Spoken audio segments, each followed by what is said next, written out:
Assalamualaikum warahmatullahi wabarakatuh. Selamat malam kepada yang terhormat Ibu dosen Komariah Eskom MMSI. Perkenalkan, nama saya Ade Firman, NIM 411231-200. Di video kali ini saya akan menjelaskan mengenai soal nomor 4, yakni dimana pertanyaan atau soal berupa sebuah analisa mengenai di dalam suatu sistem operasi terdapat dua proses P1 dan P2 yang masing-masing memerlukan sumber daya, dimana soal terdapat di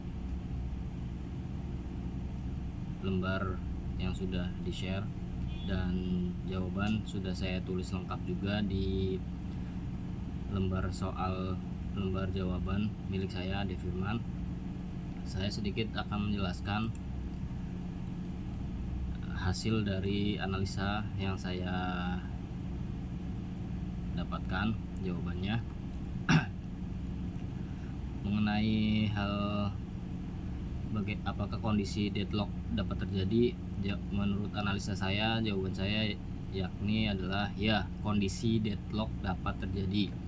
Deadlock terjadi jika terdapat siklus tunggu antara proses-proses yang ada. Dalam situasi ini, proses 1 telah memegang 1 unit sumber daya B dan membutuhkan 1 unit sumber daya A untuk menyelesaikan eksekusinya.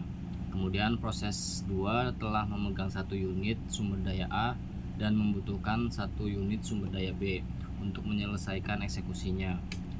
Kemudian dari kondisi tersebut berarti memenuhi syarat terjadinya deadlock, yakni mutual exclusion atau eksklusivitas, di mana setiap sumber daya hanya dapat dimiliki oleh satu proses pada satu waktu. Kemudian hold and wait, tunggu sambil memegang. Proses P1 menunggu sumber daya A sambil tetap memegang sumber daya B. Dan P2 menunggu sumber daya B sambil tetap memegang sumber daya A.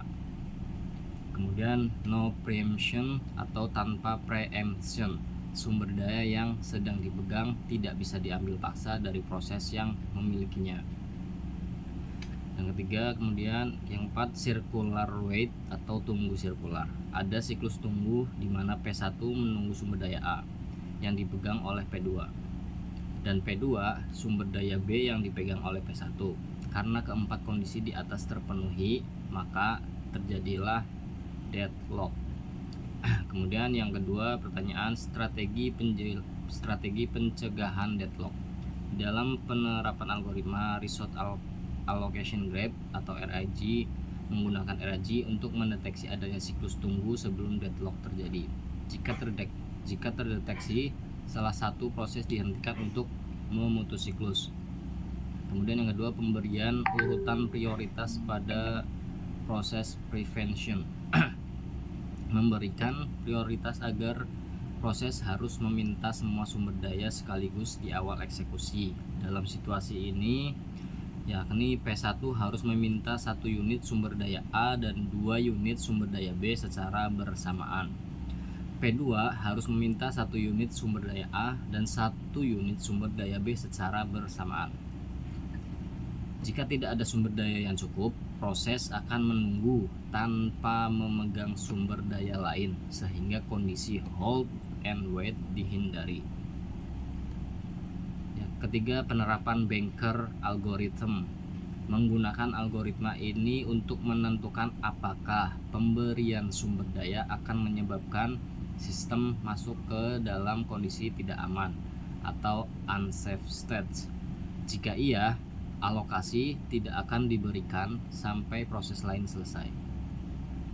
Yang keempat, timeout dan preemption.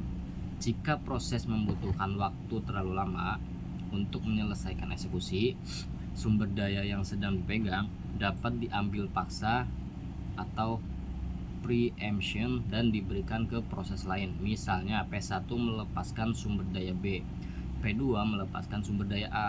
Dengan demikian siklus tunggu dapat dihentikan. Sekian jawaban untuk soal UAS nomor 4. Terima kasih, selamat malam. Wassalamualaikum warahmatullahi wabarakatuh.